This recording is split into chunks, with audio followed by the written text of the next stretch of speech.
고대 신라 무덤에서는 많은 보물들이 출토됩니다. 그 중에서도 장신구들은 그 디자인을 응용해서 현대 제작해도 될 만큼 아름답습니다. 장신구 중에서도 특히 팔찌 중에서도 한눈에 이목을 집중시키는 것이 있습니다. 바로 준보석과 금알갱이 그리고 금실로 화려하게 장식된 뱅글 스타일의 금제 팔찌입니다. 이 팔찌는 경주 황남대총 북분에서 출토되었는데요. 당시 주인공의 왼팔에서 발견된 팔찌로 신라를 비롯한 삼국시대 팔찌와는 다른 모습입니다. 신라의 팔찌는 대개 고리의 두께가 가늘고 단면은 원형이거나 사각형을 이룹니다. 그리고 표면 장식은 아무런 무늬가 없거나 뱀의 배처럼 눈금의 모양, 일명 강목문을 새기거나 둥근 돌기를 장식하는 것이 일반적입니다. 고구려 백제의 팔찌도 신라와 유사한데 백제의 경우는 무령왕릉에서 출토된 팔찌처럼 여러 개의 봉을 이어 만든 것도 볼 수 있습니다. 개인적으로 제 스타일입니다. 물론 무령왕릉에서 출토된 대표적인 팔찌인 용문양을 새긴 은제 팔찌도 있습니다. 그런데 황남대총 북분에서 출토된 이 팔찌는 앞서의 팔찌들과 달리 금판의 위아래를 둥글게 테두리를 만들고 그 사이에 장식을 한 또 다른 하나의 금판을 끼워서 조립하여 만들었습니다. 이러한 제작 방식은 신라에서는 볼 수 없는 방식입니다. 팔찌의 표면을 장식한 기법 또한 외래적인 요소를 띠는데 쉽게 말하자면 외국 스타일입니다. 먼저 표면을 살펴보면 금실과 작은 알갱이들이 부착되어 있는데요. 이처럼 장식하고자 하는 금속 표면에 금실이나 금알갱이를 부착하는 기법을 누금세공 기법 혹은 누금 장식이라고 합니다. 외국의 경우 금실을 이용하는 것을 필리그리, 금알갱이를 사용하는 것은 그래뉼레이션이라는 명칭으로 구분하고 있습니다. 이 누금세공 기법의 기원은 기원전 2600년 메소포타미아의 수메르 우르 왕조까지 거슬러 올라가며 이후 그리스, 에트루리아, 로마에서도 매우 성행을 합니다. 중국에는 전국시대 전해지지만 본격적으로 누금세공품이 제작되는 것은 서역과의 교통로가 개통된 한대입니다. 이러한 중국의 한대 누금세공품은 북방지역이라는 한정된 지역에서 출토되는데요. 그 중에서도 특히 현재의 신강성과 내몽고 지역은 서역, 나아가서 서방과 연결되는 지역입니다. 이 지역은 그리스의 영향을 받은 스키타이, 사르마티안 등의 북방 유목민족들을 통해서 중앙아시아 그리고 동아시아로 전파되는 루트와 연결된 곳으로 알려져 있습니다.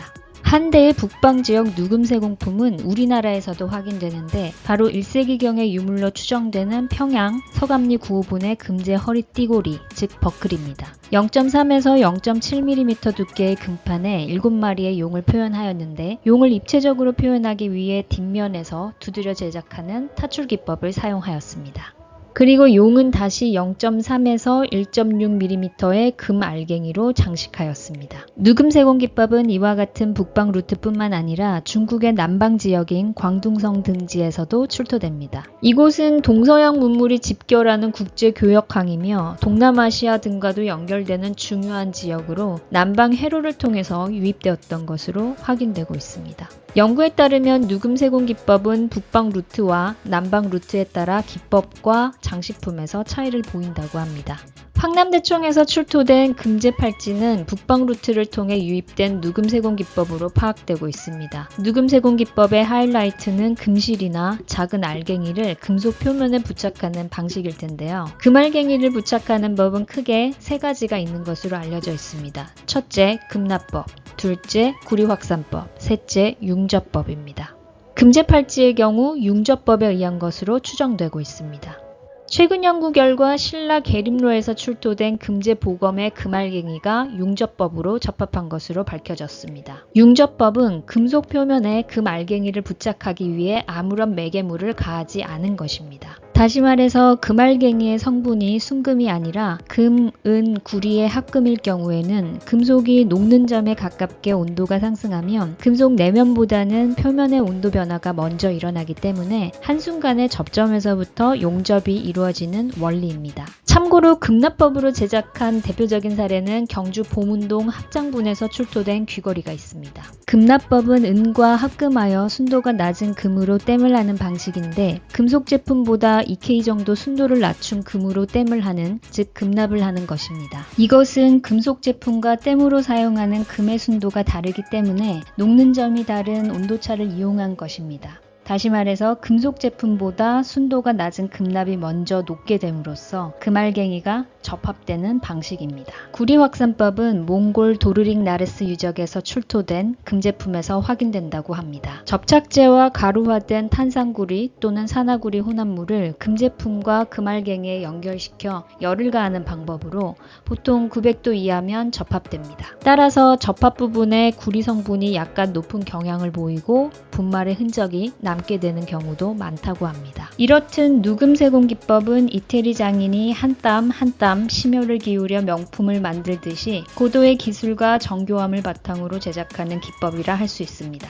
금제 팔찌는 누금 세공 기법 이외에도 또 다른 장식 기법인 보석을 감장하는 기법도 함께 사용하여 매우 화려한 모습입니다. 감장 기법 혹은 감옥 기법으로 불리는 이 장식 기법은 금실이나 금판으로 난집이라 불리는 공간을 만들고 그 안에 준보석이나 보석을 끼워 넣는 방식입니다. 금제 팔찌에는 46개의 난집에 46개의 준보석을 감입했던 것으로 보이는데 현재는 25개만 남아 있습니다. 난집의 형태는 마름 모형, 원형, 물방울형 등으로 다양하게 만들고 내부에 담청색의 터키석, 청색의 청금석, 즉 라피즈 라즐리 등으로 장식하였습니다. 사실 앞서 살펴봤던 평양 서감리 9호분에서 출토된 금제 허리띠 버클에서도 난집을 마련하고 터키석을 감입한 모습을 볼 수 있습니다. 물방울형 난집을 42개 만들었으나 터키석은 현재 7개만 남아 있습니다. 이 같은 감장 기법은 이른 시기 스키타이게 또는 스키토 시베리아, 뒤이은 흉노 사르마티아라 불리는 북방 유목문화에서 성행했습니다. 이들은 푸른빛의 터키석이나 라피즈 라즐리, 붉은빛의 석류석, 산호 등의 보석을 주로 감입하였는데 특히 이 중에서도 터키석을 많이 이용했습니다.